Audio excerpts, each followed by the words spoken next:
Ben, when we teased this episode in the email about the Jensen episode that we just released, the guesses that we were getting from folks were amazing. I mean, people were like, it's Charlie, it's Warren, or it's Taylor Swift. And a lot of people were right. Hey, Taylor, you know where to find us. acquiredfm@gmail.com. If you are looking to get more publicity, we're open. Have Travis get in touch. All right, let's do it. Who got the truth? Is it you? Is it you? Is it you? Who got the truth now? Is it you? Is it you? Is it you? Sit me down, say it straight. Another story on the way. Who got the truth? Welcome to this episode of Acquired, the podcast about great technology companies and the stories and playbooks behind them. I'm Ben Gilbert. I'm David Rosenthal. And we are your hosts. This episode is a very unique one for David and I. Good friend of the show, Andrew Marks, organized a little dinner for us with Charlie Munger and a few other folks at Charlie's home in Los Angeles. You can hear Andrew a few times in the background asking Charlie questions. We are pretty sure that this is the only podcast that Charlie has ever done. Charlie, aside from being one of the most prolific investors of all time alongside his partner Warren Buffett, is 99 years old. He will turn 100 on January 1st. Of course, our conversation was interesting because he's freaking Charlie Munger, but also because it was interesting to get the perspective of someone who has seen the last 99 years of human history. We talked with Charlie, of course, about Costco, his history investing in retailers over the last 50 years. We also got to hear his views on what it takes to build a great partnership, what's gone wrong in the global securities markets these days, the concept of investing versus gambling, and where investment opportunities remain in the world today. Yeah, Ben, this was such a special life experience for you and me together to do this. And the fact that we got to record it and now share it with the world for posterity, just icing on the cake, and the whole thing was unbelievable. Yeah, listeners, we knew we were going to have dinner. We were not sure whether we were going to be able to record it, and now we get to share it with all of you. With that, join the Slack. There is awesome discussion of every episode and the news of the day at acquired.fm/Slack. If you sign up for Acquired emails, you will get episode corrections and follow-up from previous episodes, plus hints at what the next episode will be. That's acquired.fm/email. And we have only one sponsor for this interview. Yes, a special conversation deserves a special sponsorship. And longtime listeners will know there's only one company in the Acquired universe that is truly appropriate because everything they do is modeled after Charlie and Warren, and that's Tiny. Yep. Tiny is the Berkshire Hathaway of the internet. Literally, they are such huge fans that they started a company that makes bronze busts of Buffett and Munger themselves, but more on that in a minute. Yeah, so Berkshire, as we know, started as a textile mill in Massachusetts nearly 200 years ago. And almost 20 years ago, Tiny founders Andrew Wilkinson and his partner Chris took their version of an internet textile mill, the premier design agency MetaLab, which designed the UIs for Slack, Uber, Tinder, Headspace, Coinbase, and others. And they asked themselves, what would Charlie and Warren do if they were us? And that led to the realization that just like Berkshire discovered in the physical world, the internet also has wonderful niche businesses with great cash flows. In fact, they tend to be even better than the old days of See's Candies and blue chip stamps because they require zero capital reinvestment, have software margins, and can build global brands much faster than the, 50 some odd years it took See's to expand around the world. Yep. So Andrew and Chris took the extra cash flow from MetaLab and their other businesses and created Tiny, the world's first and best permanent holding company for wonderful internet businesses, and boy did it work. Yeah, fast forward to today, and thanks to Tiny's success, this opportunity is no longer a secret. Many people have caught on to the idea that this can really work. But just like Berkshire itself, no one else has the combination of experience, temperament, access to capital, and frankly, reputation that Andrew and Chris have built over the past 2 decades. We're investors in Tiny ourselves alongside Bill Ackman and Howard Marks. And just like the two of them, Tiny is really the long-term buyer of choice in their niche. Anyone who's looking for a permanent home for their profitable internet business, or who needs a capital partner for a co-founder or VC cap table buyout, would be lucky to work with Tiny. Yep. For instance, they just bought the premier social network for film buffs, Letterboxd, which has been the founder's baby for 12 years and will stay so within Tiny. And this really reflects Tiny's whole ethos. Work with only the best internet businesses, commit to simple diligence, 30-day deals, and leave the business alone, either for you to operate or bring in new long-term oriented management. Up to you. So thanks to Tiny, this is the only sponsor, as Ben said, that you'll hear on this episode. And just like Berkshire, it'll be here in perpetuity. Tiny just became a public company earlier this year, and they can now do deals ranging anywhere from 1 million all the way up to 250 million. So if you want to get in touch, just shoot them a note at hi@tiny.com and just tell them that Ben and David sent you. Oh, and one more thing. The bronze Charlie busts, the perfect daily reminder in your workspace to ask, what would Charlie do? Just head on over to berkshirenerds.store to buy your own. And they also have plenty of some guy named Warren, too. Okay, now without further ado, this is not investment advice. David and I may have investments in the companies we discuss, and this show is for informational and entertainment purposes only. And on to Charlie Munger. Charlie, I was watching the NFL games last weekend, and it seems like every advertisement now is a sports betting advertisement. Is this good for America? No, of course not. Are the dog tracks and racetracks of America and the casinos good for America? Of course not. They're just very popular. But that's how Warren got his start, though, right? At the racetrack? Well, but Warren never gambled heavily as a patron of it. Warren wanted the odds in his favor, not somebody else. Right. It's just so simple. If you're Warren, you want the house. You want to be the house, not the punter. Listeners, the next topic that came up was retail stock trading and the idea that for many Americans, this is akin to gambling. Well, that's the way it's organized. They don't really know anything about the companies or anything. They just gamble on going up and down in price. If I were running the world, I would have a tax on short-term gains with no offset for losses on anything. And I would just drive this whole crowd of people out of business. What do you think about the algorithms like Renaissance and stuff like that? Well, of course, Renaissance, for the first algorithm, was so simple. They sifted all this data for the past. And what did they decide? Up for two closing prices, and down were more common than down, up, or up, down. Once they realized that's the way it was for various reasons deep in the psychology of man, is that man is a natural trend follower. He particularly gambling short term. And he just programmed the computers to automatically, buy on one thing on the first up day and sell before the end of the second day. And they just did it day after day after day. And just every day the machine would, the central clearing agent would say, your check today is $8,500,000. It's crazy. Your check tomorrow is $9,400,000. Well, what happens is that the easiest trade is to front run what the average is, what the index funds have to buy. And you know what it is exactly. They all know that. And the way they get their returns year after year is taking the leverage, the midday leverage up higher and higher and higher and higher. So they're making smaller and smaller profits on more and more volume, which gives them this big peak leverage risk, which I would not run myself. And that's the only way they make these big returns, is to have this huge leverage that would make you crazy if you were already rich. I had the good fortune of speaking with someone you know well, Richard Galanti at Costco, and spending a few hours. He knows a lot about it. He's been there all his life. It's crazy. I mean, it seems like that's everyone on the executive They've team. all been there. Yeah, I know. I'm curious, how did you first come across Costco or a Price Club at the time? Rod Hills somehow knew Saul Price and knew what he was doing. He said, you have to go down and meet him, he said. So I drove down and went through his store and talked with Saul. And of course, Saul was a very intelligent man. Saul was an ordinary lawyer until he was 39 years of age. Then he went out and formed government employees discount company or whatever. Was this in the Fedco days? He was no longer with Fedco. And he sold Fedco to the Germans. FedMart to the Hugo Mann. Hugo Mann. Yeah. And did you get to invest in Price Club before it merged with Costco? Yes, I did. But I just bought my stock in the market. I wasn't got any favor from anybody. And so how did you eventually meet Jim Senegal?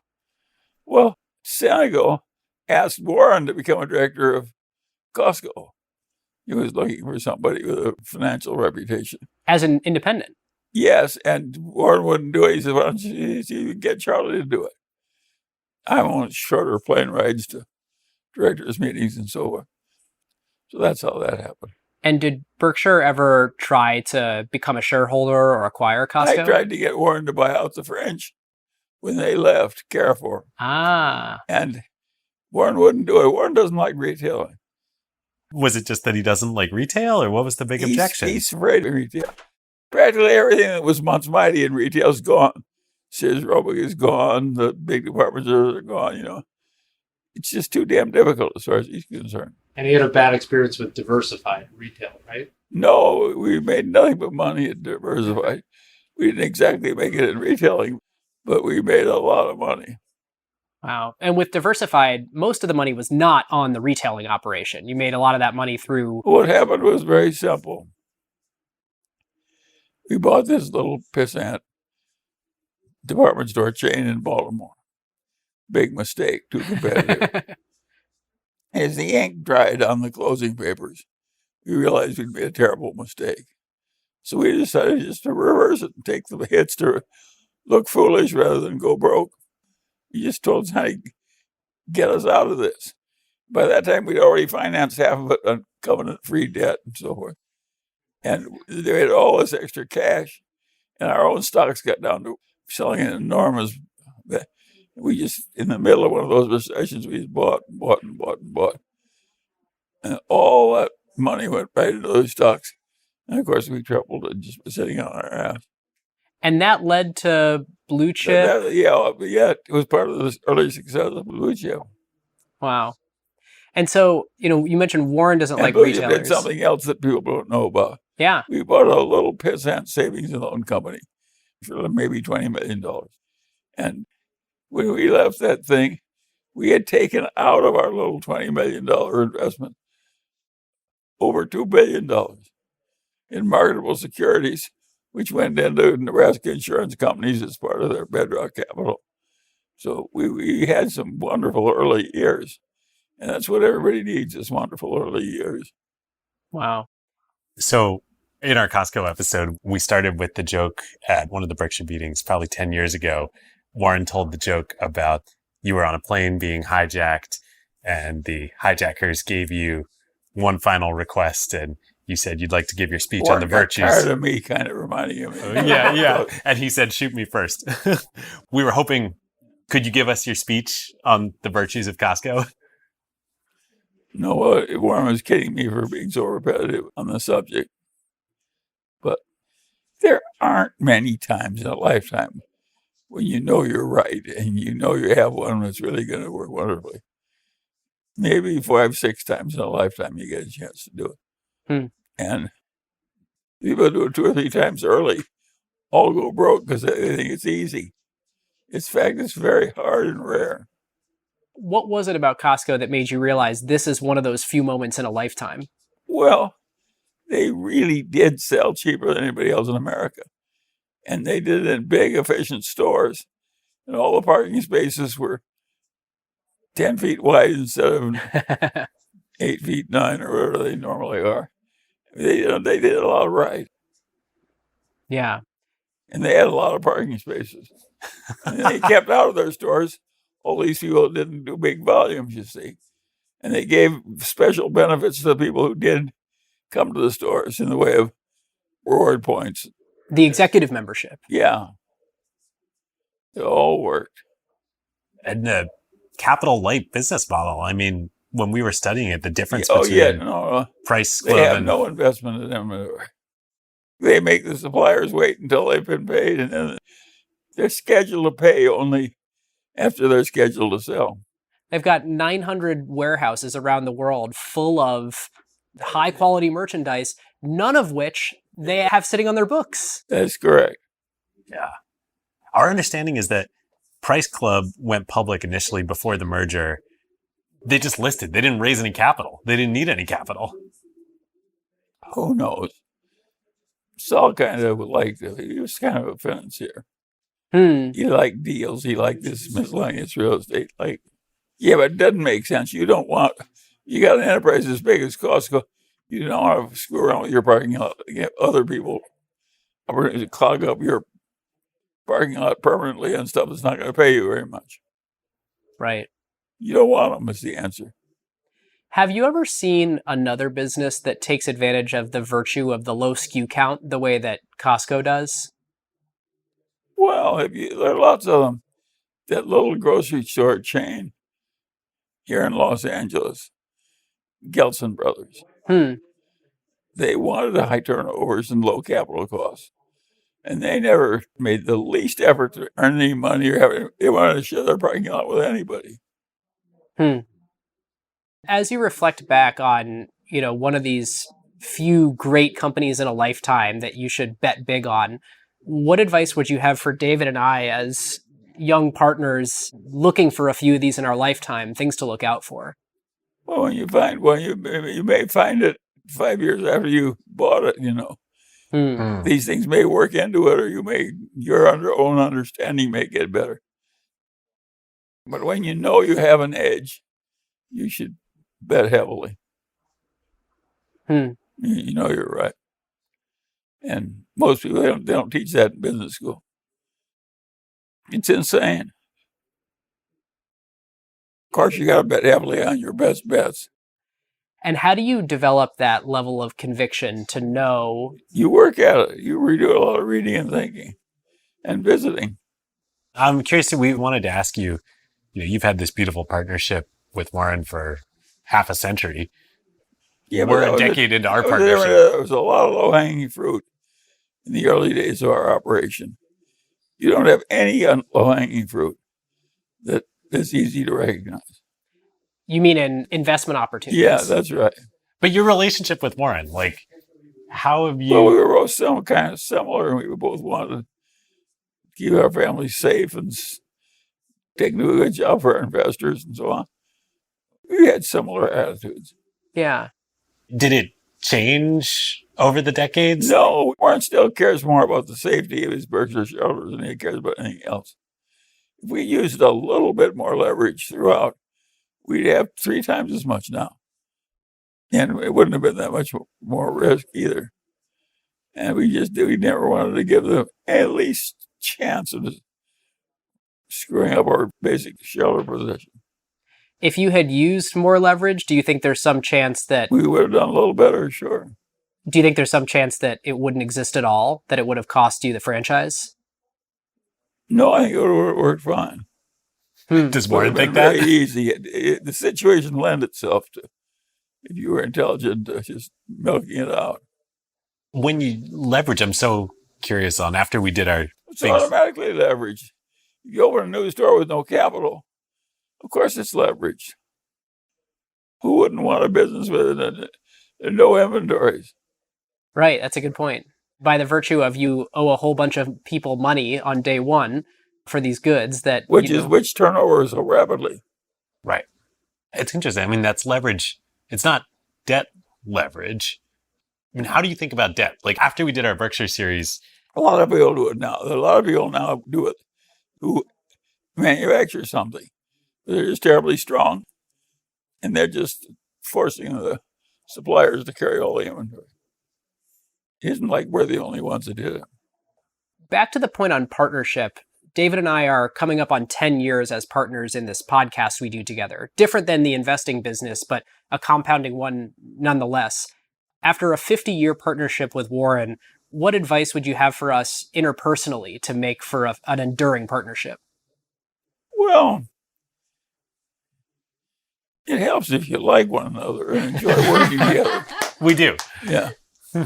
But I don't think there's any one formula. A lot of partnerships that work well for a long time happen because one's good at one thing and one's good at another. They just naturally divide it. And each one likes what he's doing. Now, in Costco's case, they had Jeff Brotman, who's very smart, but not a retailer, and Jim Senegal, and they divided it up. And they had originally agreed that Brotman would be the chairman and CEO, because he was his idea, he founded the whole thing. But Senegal decided, no, I have to be the CEO. So it was a big, unfortunate board meeting, a big internal struggle. And Brotman moved aside. Was that after you joined the board? No, before. Do you think you and Warren not living in the same city helped your partnership last so long? Well, it may have helped. But Warren has very close relations with all those people that have lunch every Saturday at Berkshire headquarters. It isn't like he doesn't have a little coterie of people there who are kind of pals from the ground up. Do you think it helps that when you do spend the time together, it's special rather than being common? Well, of course, we used to spend a lot of time together when we were young because we didn't have that much to do. Now we've got more to do, and it's just the other minutiae of life. So it's different. Yeah. It's funny. I feel like we have a lot to do now, but Well, of course you do. It's very difficult to invest money well, and I think it's all but impossible to do time after time after time in venture capital. yeah, we really wanted to ask your thoughts on venture think capital. Some of the deals get so hot, and you have to decide so quickly. You're all just sort of gambling. Do you think the role of venture capital is being properly accomplished in society? No, I think it's very poorly done. Charlie elaborated on this point with a few things that we can't air, but the topic did turn to Bitcoin. I've heard many comments you've made on Bitcoin. I'm curious if you have a thought on this particular angle.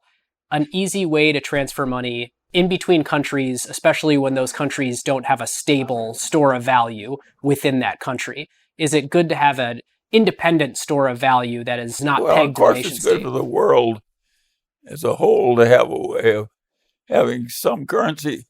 The way that was solved is, for a long time, the British pound was the national currency of the investment world. And then it shifted to the dollar. And it's still a dollar. Yep. And people like China have these enormous reserves of dollars. Think of the money we make think of the money people give us where we always just print up these pieces of paper. Yep.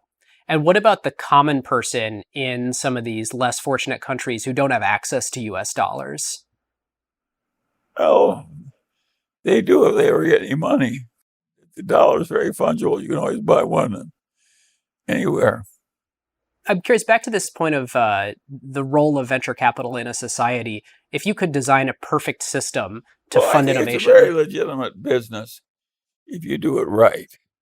If you want to give the right people the power and nurture them, help them, and you know a lot about the tricks of the game, so you can help them run their business, yet not interfere with them so much they hate you.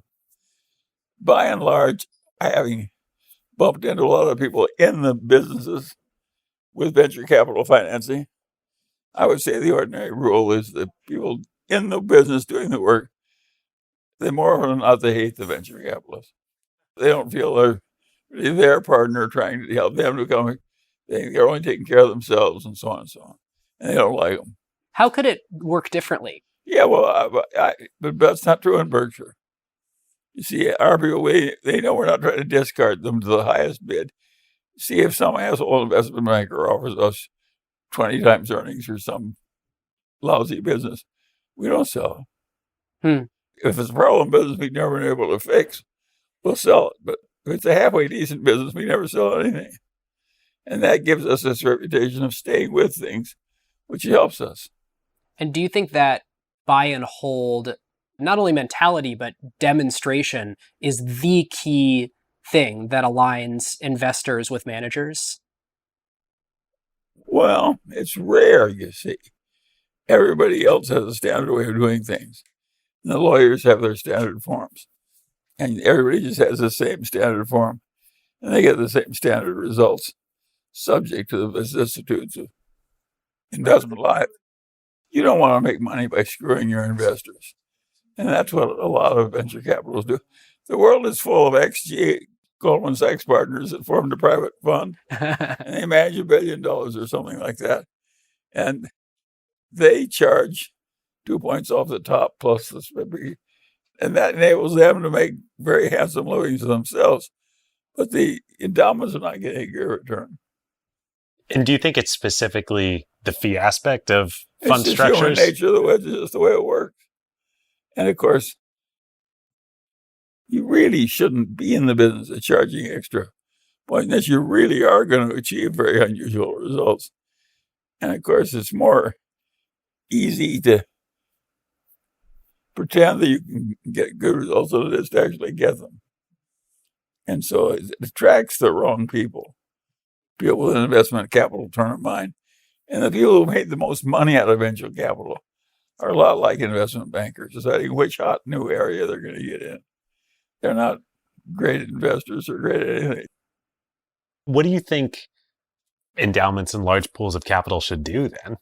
Well, they're starting to do it. The endowments have started to say to all these people that charge 3 and 30 or whatever they charge, they said, we'll pay your 3 and 30, but we're going to put in twice as much money, and then the next half you'll get nothing on it. We're just going to ride pari passu on some of your investments. So the fees go down by 50%. That'll take a lot of the fun out of it. Fees down 50%. And that's happening all over America. They feel had, misled, irritated. They've looked foolish to their own trustees. One of the issues I think in investing right now, you mentioned it about venture capital, but I think it's true everywhere. It's like there's just so much capital and so much competition. We're so far removed from the cigar butt era. We're in the opposite of the cigar butt era these days. Are there opportunities out there? Somebody will find a few things, but it gets harder and harder. I would argue one of the easiest ones was when they decided, a little group around Home Depot, they would copy the Costco model in home improvements. And that was basically a good idea. And think of the money they made doing it. Yeah. Bernie Marcus. Yeah. It was a direct copy of Costco. Do you think there are more opportunities to copy Costco? Well, there was another one at Costco. Floor and Decor is the current imitator. And it's in vinyl, wood imitating vinyl flooring. They're running a Costco model. Huh. And they keep adding miscellaneous stuff to it, too.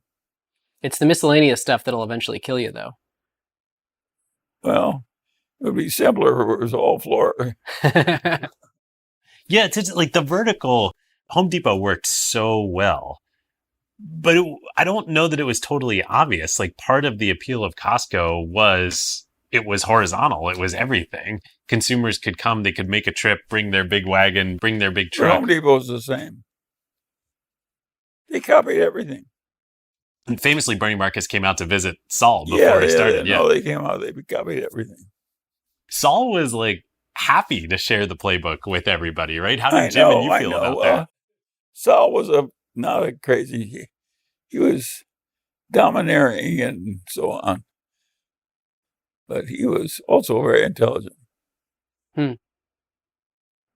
But there aren't many opportunities like Home Depot and Costco. There aren't very many. Why do you think Walmart hasn't been successful once they saw Costco in competing? They were too wedded by the ideas they already had. That's everybody's trouble. They just can't accept a new idea because the space is occupied by an old idea. They got in the habit of getting the real estate practically even nothing because they went in little towns where nothing was valuable.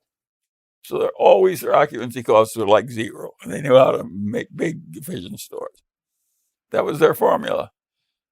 So it offended them to go against the rich suburbs and have to pay up for the good locations. And Costco just specialized in the good locations where the rich people lived. And Walmart just let them do it year after year. It was a terrible mistake. Did you know Sam Walton? No, never met him. I knew one of the sons. And they divided it up, in about 6 parts very early. Yeah, Walton Enterprises. So they had never paid much gift taxes or anything. The topic then turned to the automakers and the future of the car industry. Look how hard it would be to go into the auto business and have some big killing. Who's going to win? Who knows? The whole thing's been thrown way up in the air by all these electric cars. Yeah. All those big new capital requirements, different ways of selling cars. And plus, they got these tough unions. See, I just don't even look at the auto industry. Do you think it's more investable today than it was 50 years ago because of the disruptive innovation of electric? Well, maybe for one or two electric cars that are really good at it, maybe, but certainly nobody else. So you think BYD It's and too Tesla? tough. BYD was a miracle. But that guy works 70 hours a week and has a very high IQ. He can do things you can't do. He can look at somebody else's auto part and he can figure out how to make the goddamn thing. You can't do that, you see. Charlie, you invested in Hyundai. Yes, but they're clever too. How was that investment for you? I lost money. Not much, because I was stubborn. I held out until it got back to almost what I paid for it, then I sold it. There's been a lot of discussion about Berkshire's investments in the Japanese trading houses. Well, but that is a no-brainer. Something like that, if you're as smart as Warren Buffett, maybe 2-3 times a century, you get an idea like that. The interest rates in Japan were 0.5% per year for 10 years. And these trading companies were really entrenched old companies. And they had all these cheap copper mines and rubber plantations. And so you could borrow for 10 years ahead all the money, and you could buy the stocks, and the stocks paid 5% dividends. So there's a huge flow of cash with no investment, no thought, no anything. How often do you do that? You'll be lucky if you get 1 or 2 a century. We could do that. Nobody else could. It looked attractive at 0.5%, but you couldn't get it.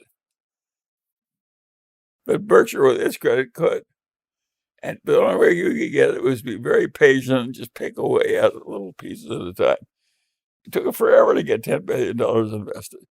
But it was like having God just opening a chest and just pouring money into it. It was awfully easy money. It's interesting that it's paradoxical. You need Berkshire's credit, but at Berkshire's scale, it's actually hard to put enough money to work. That's true, but why should it be hard to make money? Why should it be easy? Japanese trading companies reminds me. We studied another company recently, Nike. That's a was very surprising different to me. company. Yeah. Did you ever look at That's it? a style company. Well, of course, I've looked at it, but I don't like style companies. Too fad-driven? Well, I suppose if you order Hermes at a cheap enough price, I'd buy it. But short of that, I'm going to buy any style company. Ooh, that's a good pick. To the style point, another one that they covered was LVMH. What Arnault has done has been amazing. So what do you make of that company? Well, if you're as good as they are, what they've done, you have a lifetime to do it in, or now a lifetime, really 3 or 4 lifetimes to do it in. You can create another, but it's not easy. Hermes is on the 8th generation, I think now, the family running it. It's not a bit easy. They have meetings every day where they make policy decisions, and they choose the locations one at a time, and it's work. It's definitely work. What do you think the durable value is in these, as you say, style companies of the very best one in the world, the Hermes or the LVMH? What makes them enduring? Well, they just got a brand people trust so much. It took them a century to do it. Our conversation then turned to comparing Kirkland's signature as a brand to Hermes. Kirkland is a brand the way Tide is a brand. And Hermes is a different kind of a brand. Yeah, Ferrari doesn't make detergent. No. We've spent a lot of time studying these brands. How do you look at the value of a brand? Well, it's hard for us not to love brands since we were lucky enough to buy the See's candy for $20 million as our first acquisition. And we found out fairly quickly that we could raise the price every year by 10% and nobody cared. We didn't make the volumes go up or anything like that. Just made the profits go up. So we've been raising the price by 10% a year for all these 40 years or so. And Wow. It's been a very satisfactory company. It didn't require any new capital. That was what was so good about it. Very little new capital. We had 2 big kitchens and a bunch of rental stores when we bought it. And now it's got 2 big kitchens, a bunch of rental stores. Well, Charlie C was a playboy. And his brother ran the company, his older brother, and dominated it completely. But when he died, Charlie made his brother his executor. And now he needs a lot of money to pay death taxes. He doesn't have it. And it's due, 8 months or something later. And so they really wanted to sell so they could pay the death taxes. And it seemed it was only making $4 million pre-tax when we bought it. And so that buying opportunity only came about because the family needed liquidity to pay the death taxes. That's right. We only found out about it because Charlie C was on this cruise to Hawaii or something with this guy who was a client of an investment counselor that also worked for Blue Chip Stamps, which was the company that bought it. And anyway, that's how we found out about it. We paid that guy a finder's fee even. We've never paid 1 cent. He always says that, so It was worth it. Of course, but you don't want to have a reputation for paying finder's fees. Everybody in the world will be bothering you all day long. So what do you think? So there are categories like C's or like Hermes where brands lead to pricing power. I think your chances of buying one of them is so low I wouldn't even look. I only believe in looking at things that I might find. You're not going to get a chance to buy Hermes. No curiosity You're without a wasting return. your time. Yeah. But why do you think there are extremely well-known brands in other categories, maybe packaged food or something, where There are a lot of professional investors that buy nothing but branded goods, and the one they usually start with is Nestle, and they just fill it up. They've done 2 or 3 points better than average, but it's not a bonanza. After that, our conversation turned to Kraft Heinz and why Heinz is able to have pricing power while Kraft is not. It was very interesting. There's something about the flavor of ketchup on a goddamn fried potato. People are really willing to change brands over. They want Heinz. And so we could raise the price of Heinz pretty much. Hey, but you try to raise the Kraft cheese, and everybody goes in rebellion, including the final customer, the housewife. They don't care that much about whether the cheese is Kraft or not. Why do you think that is? That some Well, the sauce flavor. It's happened elsewhere. In Korea, one guy, a Chinese guy, controls all the sauces. Every single major sauce he controls at least 95% of. and it's because sauces have such a particular flavor that no one can imitate the trade secret? Yeah. Huh. And that gives pricing Well, people power. get used to it and they like it. Is that Coca-Cola as well? Yeah, sure. Charlie, I'm curious, at age 99, what is something that you believe today that 70-year-old Charlie would have disagreed with? I think I knew when I was 70 that it was plenty hard, but it is just so hard. I know how hard it is now. And all these people who are getting this 2 and 20 or 3 and 30 or whatever, they all talk as though it was easy and they get to believing their own bullshit. And of course, it's not a bit easy. It's very hard. If you were back 30 or 40 years old again today, would you decide to go into the investment business again? Well, probably because it suits my nature. But I didn't really enjoy the 3 and 30 business. Once I had enough money of my own, I'd rather just operate with my own money. That is a much better way of doing it than Because of the being forced freedom? to sell, being forced to deal with investment bankers, be forced to deal with investment consultants, be forced to deal with venture capital. The hell with them. Who wants to? You don't want to need other people. The point of getting rich is so you don't have to need you don't have to get along with other people. Charlie, if you started with Warren today and you're both 30 years old, do you think you guys would build anything close to what Berkshire is today? The answer to that is no, we wouldn't. We had everybody that has an unusually good result. Almost everything has 3 things. They're very intelligent, they worked very hard, and they were very lucky. It takes all 3 to get them on this list of the super successful. How can you arrange to have 2 or 3 instances of good luck The answer is you can start early and keep trying a long time, and maybe you'll get one or two. If you were starting again today, do you think insurance would still be the vehicle? It depends on your temperament. Insurance would be ideal for a certain kind of a temperament. And it takes a very patient person to get rich in insurance.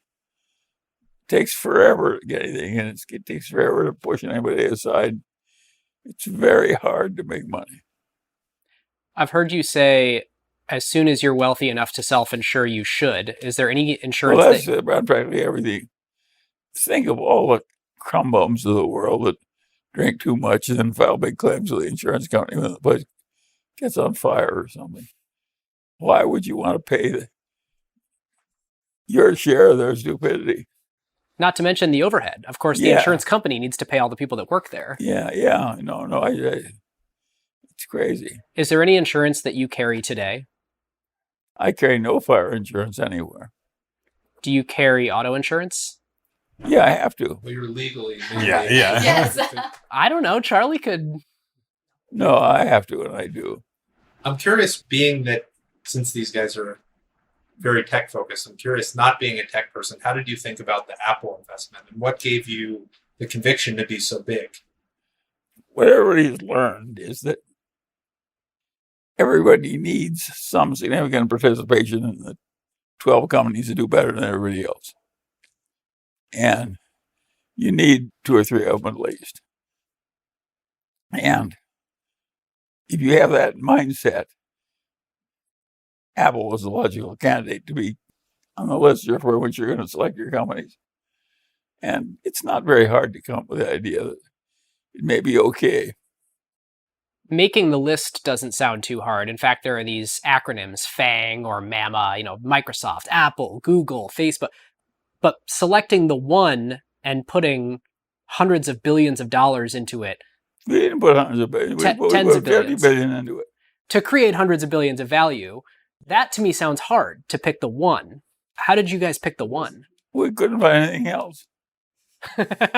Was it valuation or? Yeah, we got cheap. We got it to about 10 times earnings with Warren bought in. 2015, I believe, was the first. Yeah. It's fascinating to me, this concept of, if you look at distressed debt, or you look at, I think Warren in the last Berkshire letter pointed out, it's been a handful of really good decisions, or you look at venture capital that's classically power law distributed. Any of these asset classes comes down to a few really good decisions with high conviction over an entire career. Yeah, that's exactly that's exactly the way it works. It's not smooth. There's no asset class where you can repeatedly just do okay. No, there's the low-hanging fruit for the idiot it's not gone, but it's very small. You mentioned this idea that when we were talking about Apple, there's a few companies that it's just really important to be in.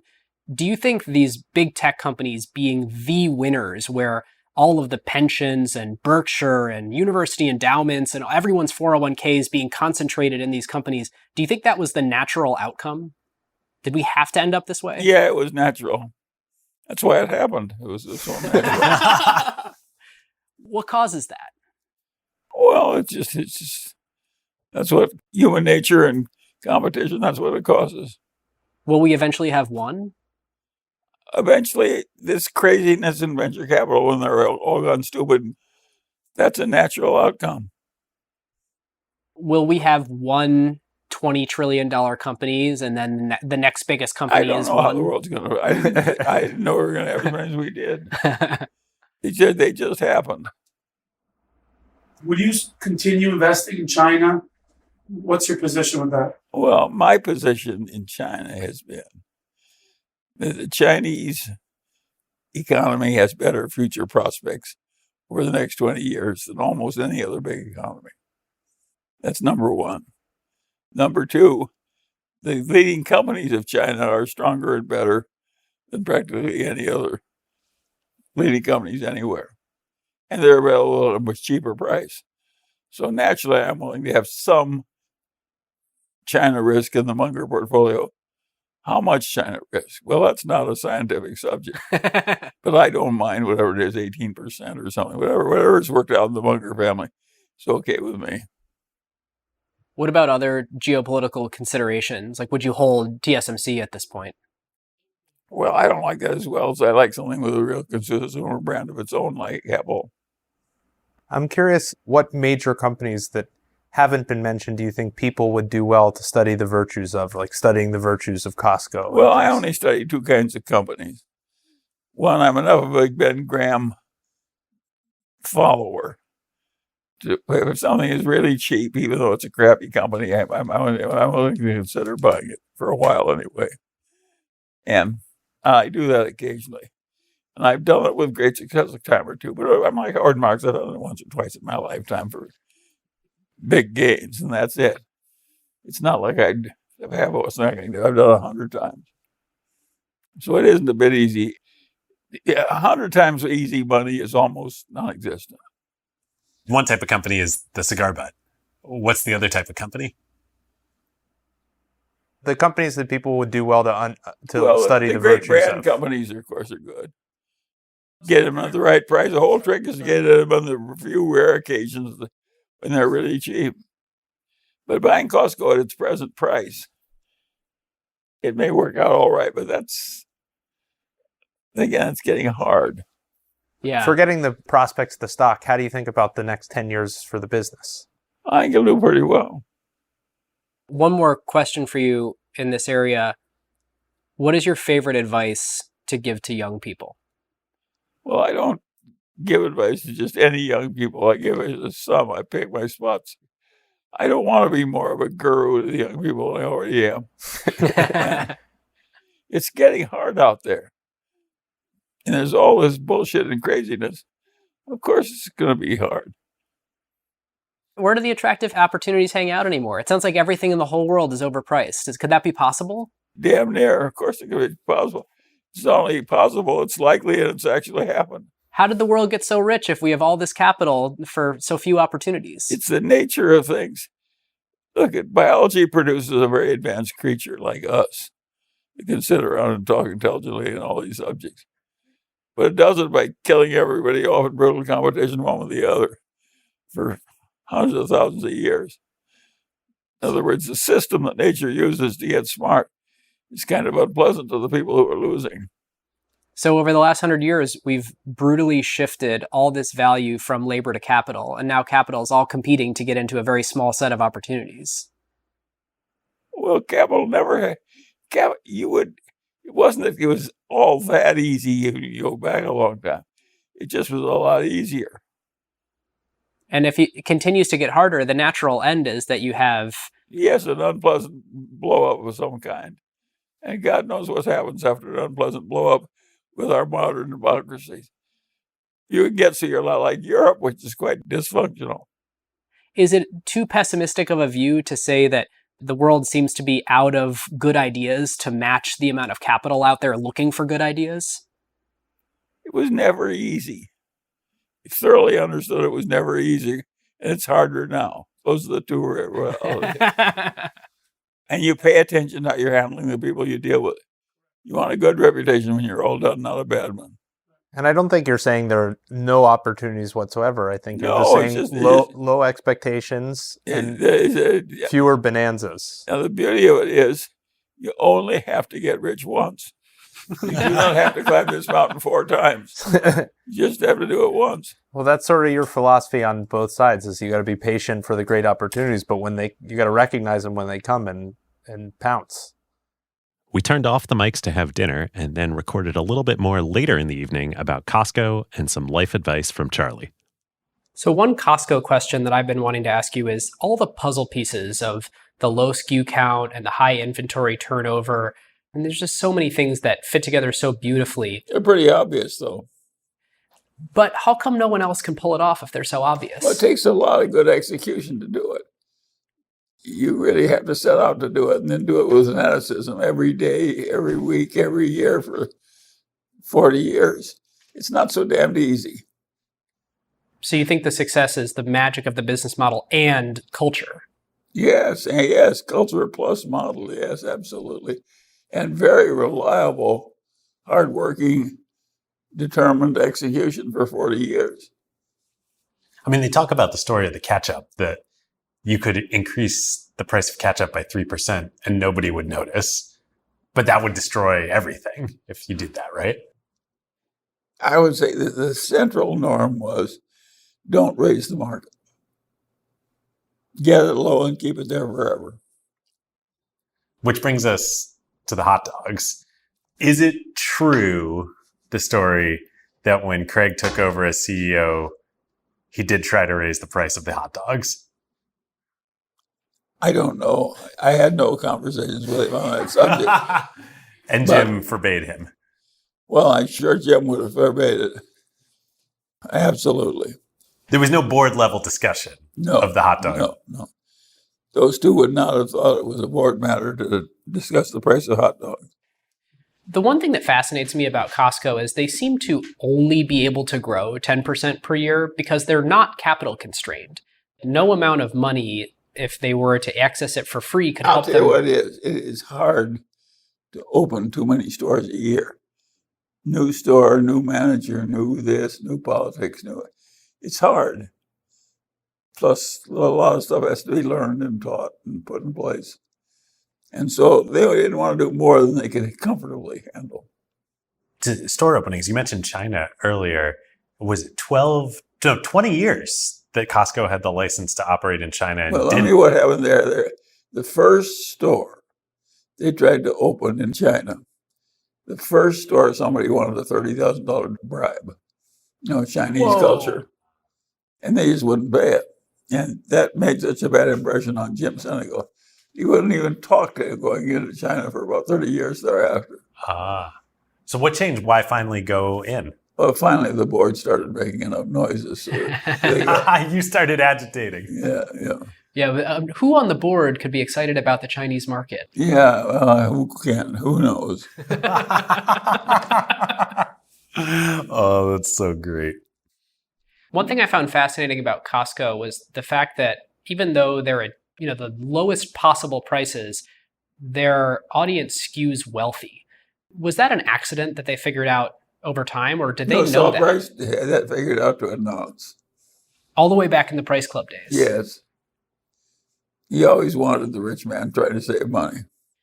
Well, and it's not just that they're the wealthiest customers. They're smart, wealthy customers. Yeah, they're picky, wealthy customers. On some topics that are outside of Costco, you mentioned in the Daily Journal annual meeting this year that a young man knows the rules and an old man knows the exceptions. Yeah, that's an old saying of Peter's. Oh, is that a Peter Kaufman? Yeah. What are some of the exceptions that you've found the most useful in life? Well, take those goddamn Costco hot dogs. That's an exception. Anybody else would have raised the price of hot dogs a long time ago. They just don't do it. They just know that it's like half famous and people bring their kids in. They know they've got something going there that's worth extra money to them. They just don't destroy it.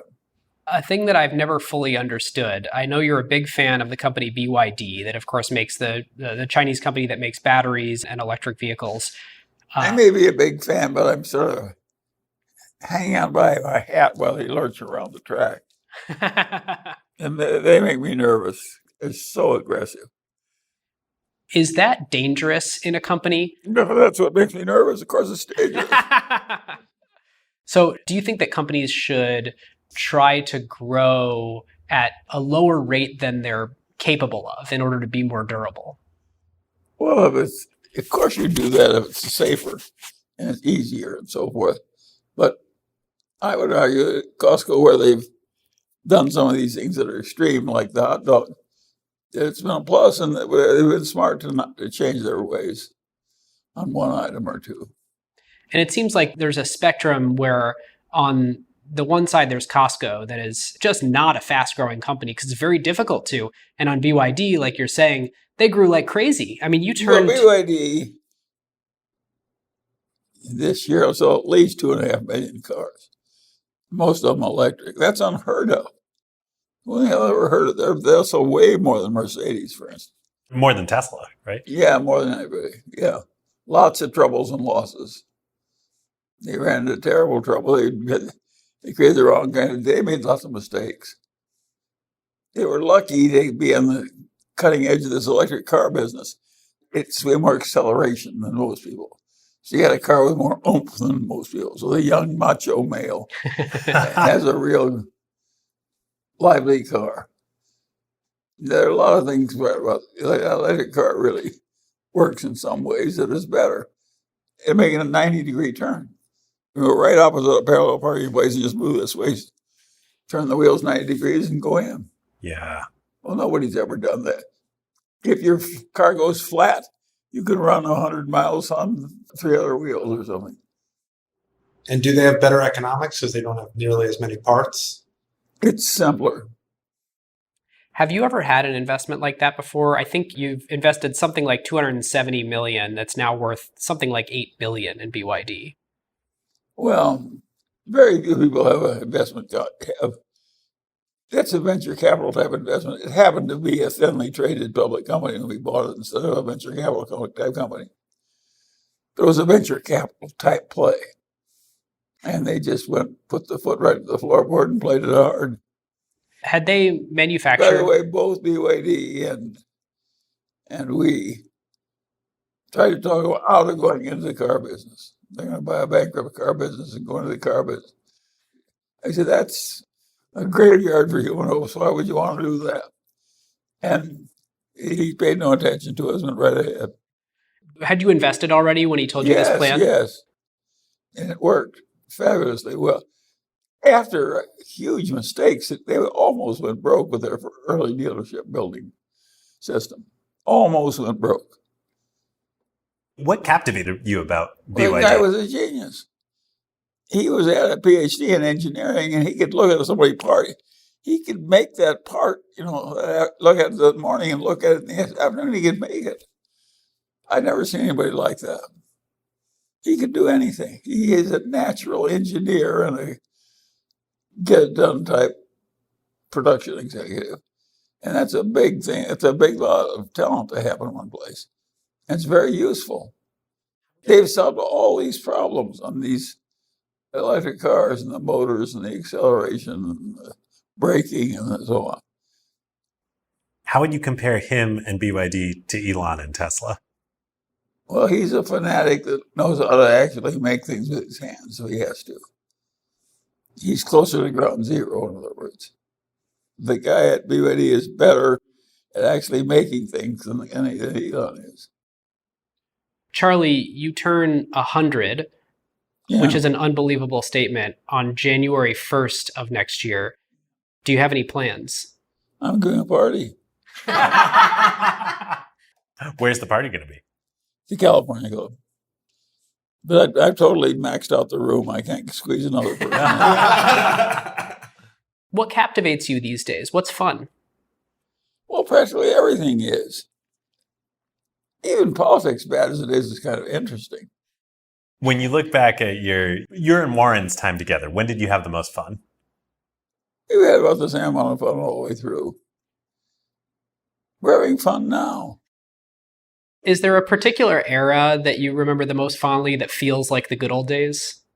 Well, we remember we were sweating blood in some of those good old days. Oh, I mean, Solomon Brothers. Solomon Brothers, yeah. No, there were a lot of close misses. We got out with a big profit at Solomon. We could have had a big loss. We could have had more problems than just a loss with Solomon, right? Well, actually, when we examined Berkshire Hathaway on our podcast, our takeaway was that the whole franchise was at risk during Solomon Brothers, the entire Berkshire Hathaway name and future. Would you agree with that? Not so much. I think we would have survived. If you had let the whole investment in Solomon go to zero, it would have been... If it all blown up and went to zero, we would have written it off and gone on and done pretty well. What do you consider it to be your finest hour? Well, we like to remember the close misses for dealing with real terrible problems. We had a terrible problem with the Buffalo News. The Buffalo Evening News brawl? There were two newspapers in that town, and we started a Sunday edition, and that started a holy war, and the other guy went broke. Well, we could have gotten a lot of bad publicity over that. And you were both pretty young and enterprising at that point. Yeah. I mean, you weren't the Warren and Charlie of No, but I was very aggressive about wanting to have a good Sunday edition. I didn't want to own the paper for 50 years with no Sunday edition when the other guy had one. What made the newspaper business so attractive at that point in history? Well, it was a gold mine That's at attractive. that time. Total gold mine. Well, and the play in particular with the Buffalo Evening News and the Sunday edition was playing for the local monopoly, right? To be sure. the game in town. And with newspapers, you could do that. Sure. I mean, newspapers for decades had EBITDA margins in the 50, 60% range, right? No, only the little ones. Only the little ones, oh. Yeah, the big ones were less, 30 or 40 or 25 or... I'm sorry, I said EBITDA in your presence. I apologize. Cash flow margins. Actually, do you still feel as that EBITDA is a criminal the way that you've demonized it in the past? Yeah, I do. I think so. You got a big truck company and take the depreciation out of the trucks out of the earnings. You're been lying about the earnings. I mean, you witnessed its rise with Malone and TCI and Liberty, like when EBITDA was invented as a concept, right? Like, what were you thinking? Well, I've never liked John Malone's extreme manipulations. I don't want to be known as the great manipulator like John Malone is. He paid less income taxes than anybody. He just pushed everything to the logical extreme. In many ways, EBITDA was the community-adjusted earnings of its era. Are you familiar with the community adjustment from WeWork? We were. Oh boy. Maybe a final question to wrap up. What are the set of companies that you think are the greatest that you've ever seen, either that you've owned or that you've not owned? Well, there are a lot of great companies. Hermes is a great company. In its heyday, General Motors was a great company. It just gradually went to hell one contract at a time. What do you think about the predictability of, there were a number of companies back when you started where you could have said this business will be the same in 10 years. Do you think that number is the same today, or do you think it's much harder? I think most places have a lot of change and threat in their future. Do you think most places had a lot of change and threat in their future even 50 years ago, and this story is overblown? There's a difference. Some of what I call these specialized industrial companies, and Berkshire has a lot of them. We have a lot of companies that are quite insulated from really tough competition. Just because they've been so long and they're so good at what they do, and they have a good reputation and high value and so on and so on. What companies can you see today where you can confidently say, Berkshire aside, Costco aside, you can confidently say the business will be as good as it is today in 10 years? Well, I think a lot of companies are pretty good, but you can't confidently say what's going to happen because you may get some guy like Iger in that just wants to push everything and do the right public relations. So no matter how good the business is, it'll be kind of phony. Charlie, I have a personal question for you. David has a 2-year-old, and I'm going to have my first child in a month. What advice do you have for us about building families? Well, of course, you got to get along with everybody. You got to help them through their tough times, and they help you and so forth. Yeah. But I think it's not as hard as it looks. I think half of the marriages in America work pretty damn well. And would have worked just as well if both had to marry somebody else, by the way. Well, you've said that the best way to have a great spouse is to deserve one. Yeah, and, sure. As long as both parties feel that way, then it's a recipe for success. Of course it is. And you got to have trust with your spouse when it gets to things like education of the children and so forth. Yeah. I love that. Well, Charlie, thank you. Yeah. Thank you, Charlie. Well, good luck to you. Charlie, this has been a lot of people are going to benefit a lot from hearing this and your wisdom, and they're going to learn so much. It's very Well, cool. if you stop to think about it, it's pretty hard. It doesn't look so damned easy just to go out. If you go to the ordinary person trying to promote himself as an investment advisor of some kind, he just thinks he knows everything about everything and how the Federal Reserve should be run and so on. We don't feel that way. I will say with the people we get to talk to who've built great things, every single one of them says it was so hard. It's so hard. You can't build something great without it being so hard. Charlie, thanks so much for doing this with us. Glad to do it. It'll be an interesting life you're leading. You'll do pretty well at it, but it's not going to be that damn easy. David, total life experience and complete boondoggle. I mean, I can't believe we got to do this. I'm still pinching myself. It's now a couple weeks after it actually happened. I know, with autographed copies of Poor Charlie's Almanac to prove it. As if the podcast wasn't enough. And actually, for those of you who haven't listened, back, in 2021, so 2-ish years ago, we did a whole 3-part series, just us, covering the whole history of Berkshire Hathaway. Part 1 is on Warren, Part 2 is on Charlie, Part 3 is on Berkshire and Ted and Todd all the way up through to today. I assume many of you have listened to that, but there probably are a bunch of folks who haven't. So if you want another 9 or 10 hours of acquired content on Berkshire, I really think it's some of, if not our best work. Go check those out. With that, listeners, our huge thank you to Tiny for being the sole presenting sponsor of this episode. If you have or you know of a wonderful internet business, you should reach out, hi@tiny.com, and just tell them that Ben, David, and Charlie sent you. You can sign up for notifications of new emails every time an episode drops, and we'll be including little tidbits as we learn things after releasing episodes, corrections, updates, things like that, and teasing the next episode, acquired.fm/email. Listen to ACQ2. This is typically where we talk about more up-and-coming companies who are earlier in their journeys or CEOs who are topic experts in important areas like AI. Search ACQ2 in any podcast player. After you finish this, join the Slack, acquired.fm/Slack, and discuss with the whole Acquired community. And if you want to get some of that sweet Acquired merch that everyone's talking about, go to acquired.fm/store. With that, listeners, we'll see you next time. We'll see you next time. Who got the truth? Is it you? Is it you? Is it you? Who got the truth now?